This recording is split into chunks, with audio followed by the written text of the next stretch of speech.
Okay, so welcome everyone to the Tejano Virtual Events Happy Math Hour. I hope everyone had a great Christmas break, and here's to wishing a great 2024, spring 2024 semester. Today, we will be reviewing how to navigate your WebAssign and MyMathLabCourse, and also we'll be diving into graphs of equations and writing equations, okay? So your Happy Math Hours, your weekly interactive math reviews for 1314 and Math 1324, presented by instructors Yvette Chuca, Ruben Carrizales, and Albert Isasi. This session will be recorded so that you may come back to it at a later time, and also for those who may have missed today's presentation may be able to watch it at a more convenient time. Thank you. So now at this time, please mute your mics for best sound experience. We don't want any feedback interfering with today's important lesson. Without further ado, here is Ms. Yvette Chuca. Hello, everyone. Welcome to Spring 2024. We are excited that we can host these Friday Happy Math Hours. And for the first couple of weeks, we will be together with Math 1314 and Math 1324. And then eventually, we're going to separate into the two different classes. If you're taking 314 or 324, then this is also the place to be. And so the first couple of minutes today, we're going to talk about um, WebAssign and MyMathLab really quick, and then we'll go into the topics that were supposed to be covered this week in Math 1314 and 1324. So if you're taking any of these classes that are circled in red, then these sessions will help. Okay, so to get started for WebAssign first, you would go to, there's two ways to sign up for WebAssign. One way is if you have a class key given to you by your instructor. And then the second way is if you just need to go through Blackboard, and we'll talk about both of those ways here in a second. And so you can just click on enter class key. And this is what I mean by the class key looks something like this, EPCC, and then it'll have some numbers followed by it. Or your instructor might ask you to just click on a link in Blackboard. Once you start to register, um, the good news is that your 1314 access is part of the first day access, which means that you already paid for your materials through your tuition. So you don't have to purchase anything else. It should already be paid for you already. So if you click here on courses, then it's going to list all the courses that you're taking through a Cengage product. In this page here, you can also change your password. You can add another email if you like. Again, this is where you would find all your courses. And if you're a student who would rather have a hard copy of the textbook, then you have options to rent a copy. So although your materials have already been paid for, it only provides an ebook. So if you want an actual hard copy, then this would be the place to rent it. And I believe it's around like $8 or $9 to rent a hard copy. Once you're in your WebAssign course, you can click on this little globe and it's going to let you change your text to a different language. If you click on that and put Spanish, then it would just change all your titles here. Here is your communication. I do encourage you to use this. Here you can get notifications. So if your instructor changes the due date, you can have WebAssign send you a notification that the due date was changed. If your instructor replies to you or any of these here, and then it can also send you reminders of when the assignments are going to be due. So that's a nice little tool that you can use to help you keep track of your assignments. Here is where you can find your ebook. This is your ebook for the class. Under communication, some instructors will allow you to send a message through this device here, and others might have it closed, but you can always check to see if it's available. You can check your grades here, And under your assignments, that's where you're going to find all your assignments for the class. If you need to zoom into the presentation, right here where my mouse is, you should see a magnifying glass. You can click on it and it's going to make the screen bigger, and it's not going to change anybody else's view. Let me just go back really quick.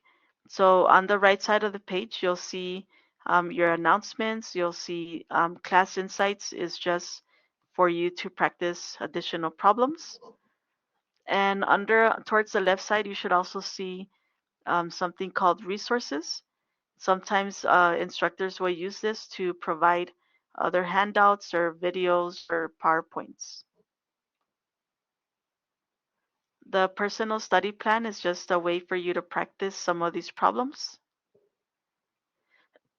And once you start looking at your assignments, you're going to see some of these icons. This first icon just means that you have to complete the assignment before with a certain grade. If you see the little computer here, that means that it's password protected. And if you see the little clock thing, then that means that it's a time assignment. And if you see a computer with a little lock, that's your lockdown browser. And so these are some icons that you might run into. In the actual assignment, some of these assignments will have different tools that you can use to get help. If you click on read it, it's going to take you to the ebook. Watch it is going to give you a similar example, a video. You can ask your instructor for help, and it's going to send this picture or this problem to your instructor. And so that was just a little glimpse of WebAssign. For those of you taking 1324 for my math lab, you would go to my math lab. So now the website, if you go to the website that your instructor provided, click on student, and you're going to need three things, which is a course ID from your instructor, an email address, and the access code. The access code is for 1324 has also been included in your tuition, which means that you don't have to pay extra money. It's already been paid for. And so to get your access code, you're still going to need the access code, but to get it, you can go to Blackboard, and your instructor should have put a little icon that says Barnes and Nobles. If you click on it, it's going to provide you, I think it's 16-digit access code. It might be numbers with letters or just all letters. And so you would take those three things and you would go ahead and enter your course ID, which is usually your professor's name followed by some numbers. And it's going to let you register for your course. Once you register, it's going to tell you which course you registered for. And then you're going to be in there. So this page, you don't need it anymore. So I'm going to just skip through it. And then here it just shows that you're registered. Now, once you're in your course, you're going to see your, in this case, NCBM course. But maybe you also need to register for your 1324 class or your NCBM 0324 class. So you would just click enroll in a course, and then you would enter the other course ID that your second math instructor provided for you. So some of you might have two math classes, and that's what you would need to do here. For other people, you might just have one math class, and that's fine as well. Inside of your course, you're going to see a calendar. And these icons will tell you that there's homework available, your announcements or quizzes. Inside of the course, you might see a button that's called Multimedia Library, and that's going to provide you with some PowerPoint, some videos, and other resources that you can use to help you get ready for this class. The study plan is just an option that you have to kind of do extra problems. And then accessible resources, in case you need those, you'll see some video transcripts and so on.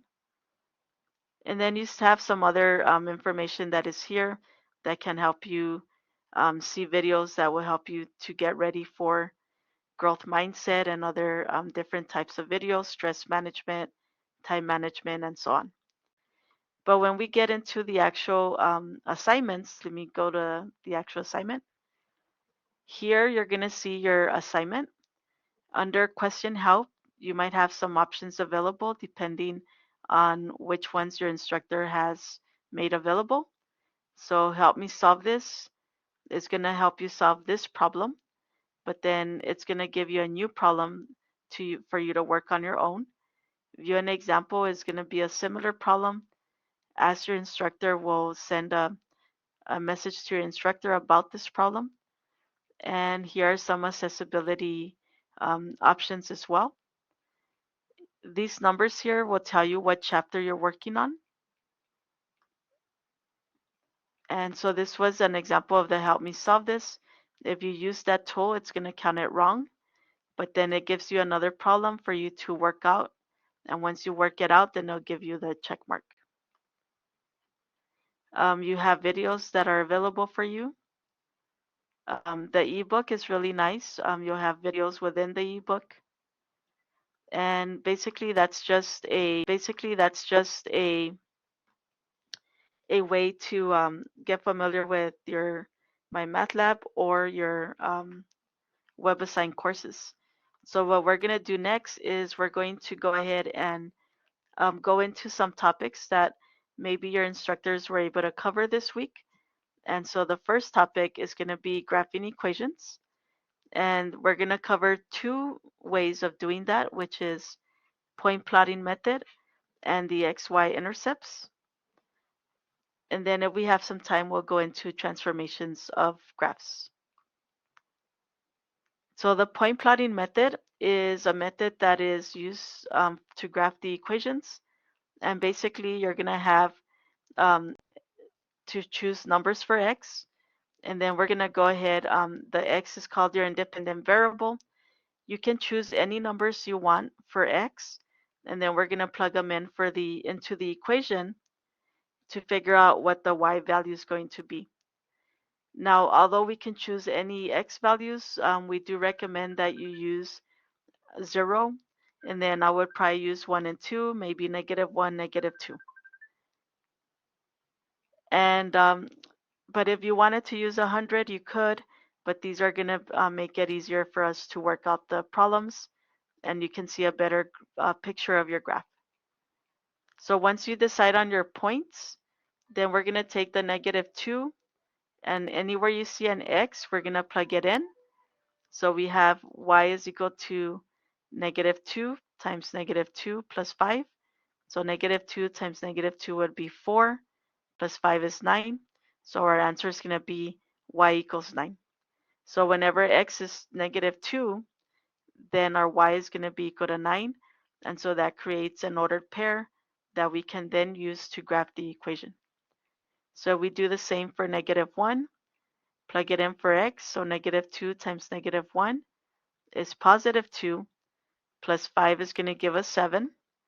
So my new ordered pair is going to be -1 and 7. Then we keep going. We do the same for 0. Plug in the 0. We get 0 plus 5 is going to be 5. And so we get 0 is equal to 0 and 5 for our ordered pair. Then we go to the 1 and the 2. And if we plug in 1 and 2, then we get the ordered pairs. So this should be a 1 and this should be a 3. And then we get 2. So this should be a 2 and a 1. So I apologize, I didn't change the 0 there. But again, it should be a 1 and a 3 and a 2 and a 1. So if we plot these points, our first one was -2 and 9. Our second point is -1 and 7, 0, 5, 1 and 3, and 2 and 1. So some problems on WebAssign are going to say to plot the points. If it says to plot the points, then all they want to do is for you to plot the points just like I did here.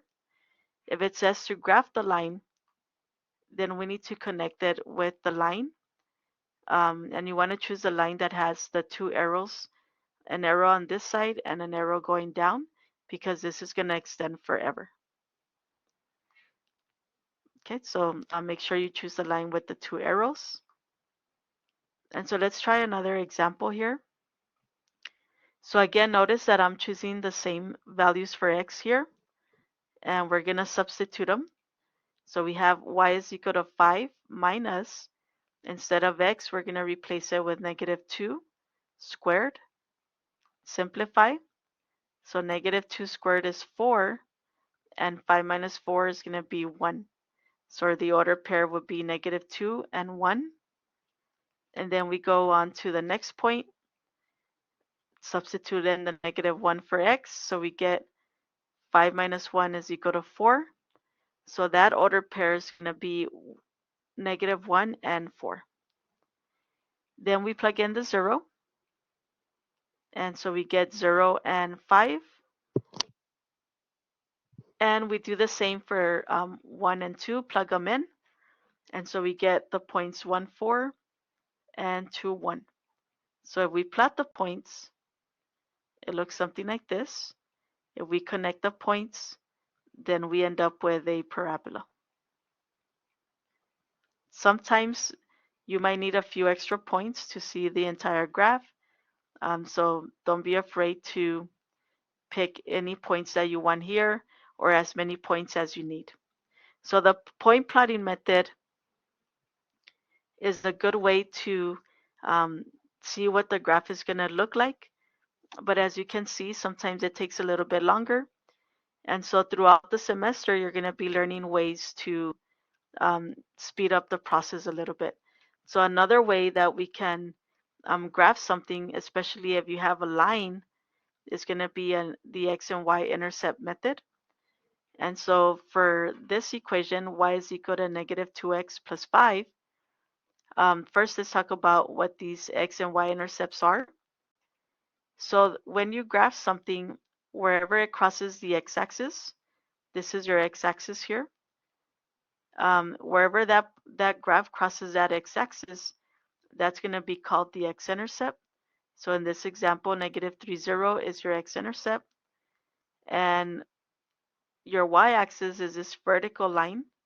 And so wherever the graph crosses that y-axis, that's going to be called your y-intercept.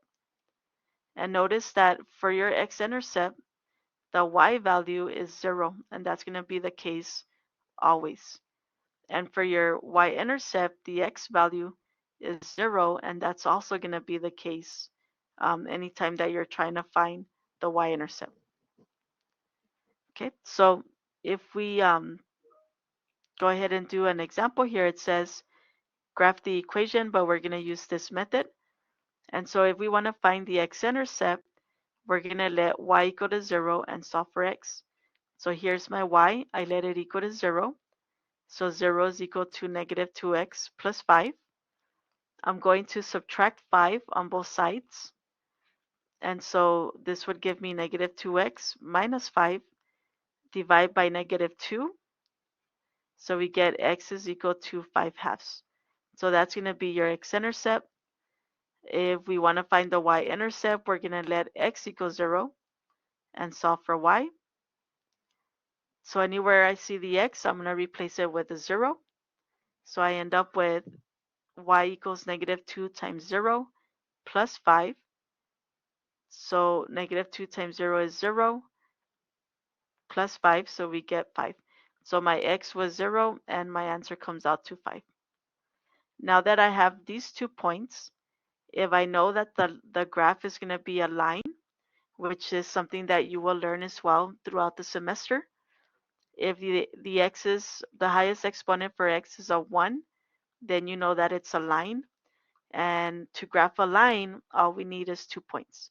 So we can use the 0, 5, and then we can use the 5/2 0. So if I plot these, then this would be my line. Okay, so Mr. Isasi is going to talk about writing equations of a line, and I'll go ahead and pass it to Mr. Isasi.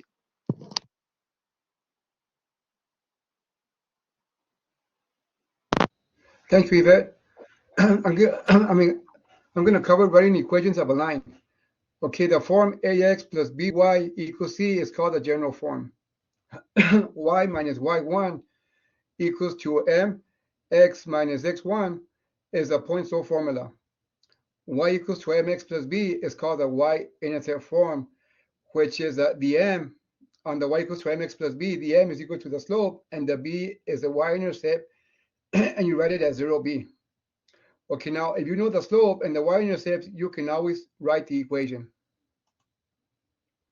Okay, example. Writing the equation of a line. Write the equation of a line with a slope 4 and the y-intercept of 5. So here, right, we know that the slope is 4 and the b is 5 because b is the y-intercept. So all we do is plug in the 4 for the m and the 5 for the b, and we have our equation. Okay, now another example. Write the equation of a line with a slope of -2 and passes through the point 0, -4. Okay, for this one, the solution, do we know the slope? Yes, the slope is given, correct? Do we know the y-intercept? Also, the y-intercept is also given because remember the y-intercept is 0.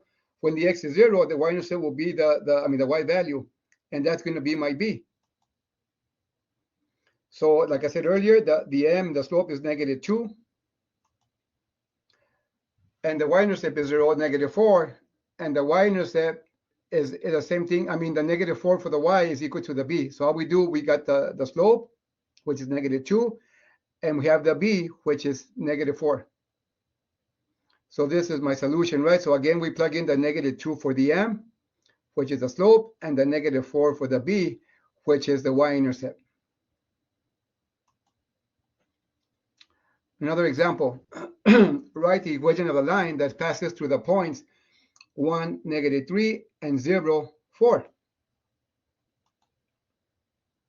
Solution, are we given the slope and y-intercept? No, we're not. Okay? No, but we can, but like it says here, we do have enough info to find them. So we have to use a formula, which is for the slope, which is the m is equal to y sub 2 minus y sub 1 over x sub 2 minus x sub 1. I always tell my students that the first point that they give you will be your x1 and y1, and the second point will be your x2 and y2. Okay, so it's going to be 4 minus -3 over 0 minus 1. After we simplify it, it's going to give us 7 over -1, which will give us -7. So I found my b, which is I found my slope, which is -7. Now, what is a y-intercept? If you recall, the y-intercept is when x equals to 0, right? Okay, now when the y-intercept is when x equals 0, and that'll be your y-intercept, so it's 4. So in this case, we know that the y-intercept is 0, 4. So the 4 is equal to my b, right? So the equation will be y equals to -7x plus 4. This is my equation that we're looking for. Now, another example, write the equation of the line that passes through the points 2, 0 and -1, 4. Again, so first, we have to find the slope, right? Because the slope was not given, nor also the y-intercept, so we have to find the slope and also the b. So first of all, to find the slope, again, we're going to use the slope formula, which is y sub 2 minus y sub 1 over x sub 2 minus x sub 1. Now, so it's going to give us 4, right? y2 is 4 minus y1 is 0 over -1 minus -2, which will give us 4 over -3. So my slope is -4/3. Okay, now a common mistake that students make is that they, just because they see a 0 here, right, they want to say that this is your y-intercept, but it's not. Okay, remember that the y-intercept is 0 and a value for y. So in this case, the x value is 2. So this is not the y-intercept. So we have to find the y-intercept. Now, to find the y-intercept, you can use the point slope formula, which is y minus y sub 1 equals to m parentheses x minus x sub 1. Okay, now, so here, guys, once you found the slope, you can use either point. It doesn't matter. So whatever is easier for you. In this case, I mean, I chose 2, 0 because we have a 0 there, and it'll make my algebra much easier. So I'm going to plug in. It's going to be 0 for y1, and 2 for x1. And then we're going to distribute. It's going to give us, let me see here, it's going to give us negative 4/3 times x will give us negative 4/3 x. And negative 4/3 times negative 2 will give us positive 8/3. Okay, so now let me see here. So this is my equation because we have 0 on the left side for the y1. So my equation will be y equals to negative 2x plus 4. I mean, y equals to negative, it's going to be negative 4/3 x plus 8/3. This is my solution here, guys. My bad. Okay. Just ignore the y equals negative 2x plus 4. Like, it doesn't go there. Thank you, Vet. Thank you. Okay, now, so write the equation of the line that passes through the points 2, 0 and negative 1, 4, right? So I believe this one, we already did it. Okay, so this was my solution right here. Y equals to negative 4/3 x plus 8/3. This is the same one as what we did earlier.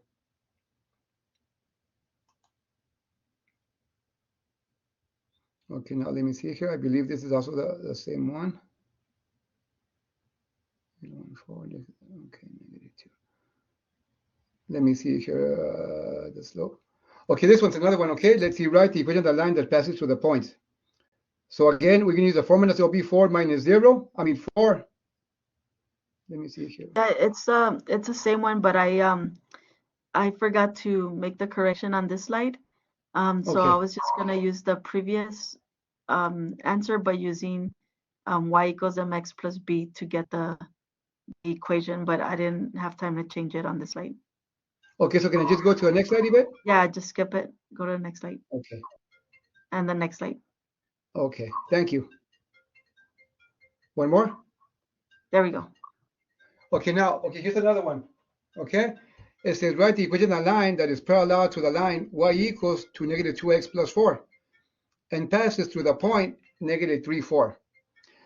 I believe parallel slopes, they have the parallel lines have the same slope. Okay, so this is what you're looking for. Okay, this is the concept here.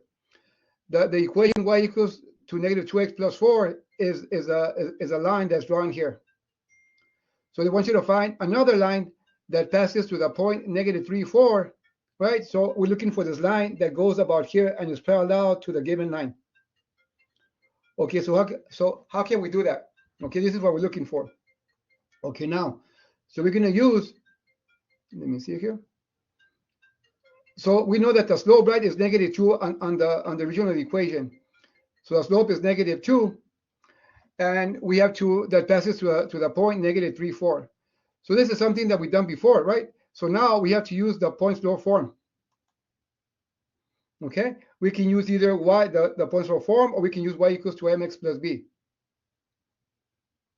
So we know the slope is negative 2, and it passes through the point negative 3, 4. Okay, in this case, we're going to use the point slope formula, which is y minus y sub 1, y minus y sub 1 equals to m over parentheses x minus x sub 1. So all we do is, we're going to plug in the negative 2 for the slope, which is the m right here. The y1 is 4, and the x1 is negative 3. Now we're going to simplify. So when we have here x minus negative 3, it's going to give us a plus. So we have y minus 4 equals to negative 2, x plus 3. Now we're going to distribute the negative 2. So here we go. So negative 2 times x will give us negative 2x, and negative 2 times positive 3 will give us negative 6. Now the negative 4, right, we have to add it to both sides because we want the equation in y equals to mx plus b form, which is a slope-intercept form. So if we add 4 to both sides, right, on the left side is going to cancel. So we have a negative 6 plus 4, which will give us negative 2. So my equation will be y equals to negative 2x minus 2. So this is the equation that we're looking for. Okay, now, let me see here. I think this was the same one as we did before. Let me see. Okay, now, write the equation of a line that is parallel to the line and it passes through the point negative 3, 4. I think this is going to be, perpendicular now. Okay, I believe that's what that's what we're going to be doing here. So let me go to the next slide. Okay, now we have to recall, right, that if this is my line, y equals to negative 2x plus 4, and passes to the point negative 3, 4, and is perpendicular to this line, this is the line that we're looking for, right? Perpendicular line. That's perpendicular and passes through the point negative 3, 4. So we have to recall that perpendicular lines have the negative reciprocal of each other or the opposite reciprocal. Opposite or negative means the same thing, right? If it's positive, then it's going to be negative, and if it's negative, it's going to be positive. In this case, the slope is negative 2, right? So opposite reciprocal or negative reciprocal means that you're going to switch the sign and make it positive. So this will be, the slope will be 1/2. So now we have, so instead of using the negative 2, we're going to use 1/2 because we want to find the perpendicular line that passes through the point negative 3, 4. Again, we're going to use either one of these formula, the point slope or the y equals to mx plus b. So we have my slope, which is 1/2, and that passes through the point negative 3, 4. Okay, so we're going to use here the point slope formula. So my y1 is going to be 4, so I'm going to plug it in for the y1. My slope, right, was 1/2, so I'm going to plug in 1/2 for the m. And my x1 is negative 3, so I'm going to plug it in for the x1 here. Now, x minus negative 3 is going to give us a positive 3. Okay, so positive 3. Now, I'm going to distribute on the next slide. So 1/2 times x will give us 1/2 x, and 1/2 times 3 will give us 3 over 2. Okay, which is this part here. Now, I'm going to add 4 to both sides because we want the y by itself, so we can put it in the form y equals to mx plus b, which is called the point slope. The point slope. Slope. The slope intercept form. Now, right, so now we're going to add 4 to both sides. So now we have to add 3/2 plus 4. So here we have to find the least common denominator, which is 2. So the 4 is equal to 8 over 2. Now we can add the 3/2 plus the 8 over 2, which will give us 1/2 x plus 11 over 2. And this is my equation that we're looking for. And I believe that's it for today. And if you have any questions, you can put it in the chat or raise your hand up, and we'll be able to answer any questions or concerns that that you might have. Thank you. Albert, I'm gonna go ahead and do an example of the distance Okay. formula, if that's okay. Oh yeah, of course, Yvette. Go ahead and go. That's okay. Okay. That's okay. Okay. So one of the topics that that you saw earlier this week, if you are, is the distance formula. So let me just get my pen out really quick. And so the distance formula. So the distance formula, what happens is if you have 2 points, let's say you have a point here and a point here, and you want to know the distance between point A and point B, then we can use the distance formula, which is D is equal to, oops, let me get my pen out again, x2 minus x1 squared plus y2 minus y1 squared. So if you're given 2 points, for example, let me just make up some points here, 4, 5, and 5, let's say 2, 7. And they want you to find the distance between these 2 points, then we can use the distance formula. And so we can call this x1, y1, x2, y2. And so in the formula, my x2 for my example would be 2 minus my x1, which is 4 squared, plus y2, which is 7, minus y1, which is 5 squared. And if we simplify, then we get 2 minus 4 is negative 2 squared, plus 7 minus 5 is, oops, give me a second, let me go back to my pen, kick me out of my pen. So we would have 2 squared, and we keep simplifying, so we get negative 2 squared is 4 plus 4, and then the distance would be the square root of 8. So when you're entering your answers, you want to enter your answer as a simplified, radical. You don't want to use the decimal for this, okay? So a simplified radical, basically if we look at the number inside, which is 8, you want to see if you can rewrite it so that you have a perfect square in there. So perfect squares are, for example, 4, 9, 16, 25, and so on. So if you can rewrite that number using a product of any of these, then that would be that will help you to simplify. So if we look at the square root of 8, I can write that as 4 times 2. 4 times 2 is the same as 8. So why do I want to do this? Well, because we can times 2. 4 times 2 is the same as 8. So why do I want to do this? Well, because we can find the square root of 4. The square root of 4 is actually going to come out to 2. And the 2 that's already in here, that's not perfect.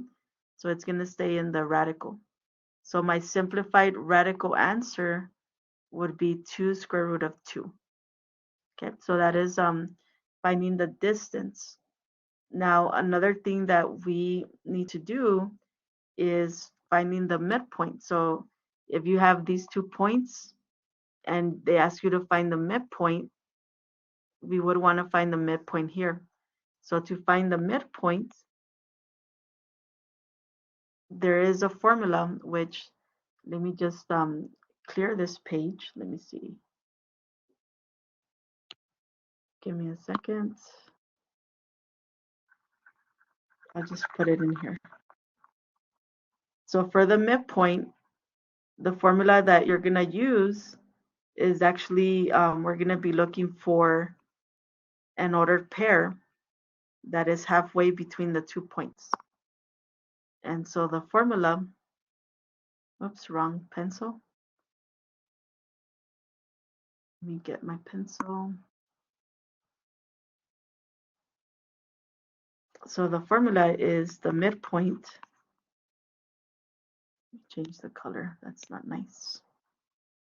So you're going to take your 2x values and you're going to add them together and divide by 2. And you're going to take your 2y values and divide by 2.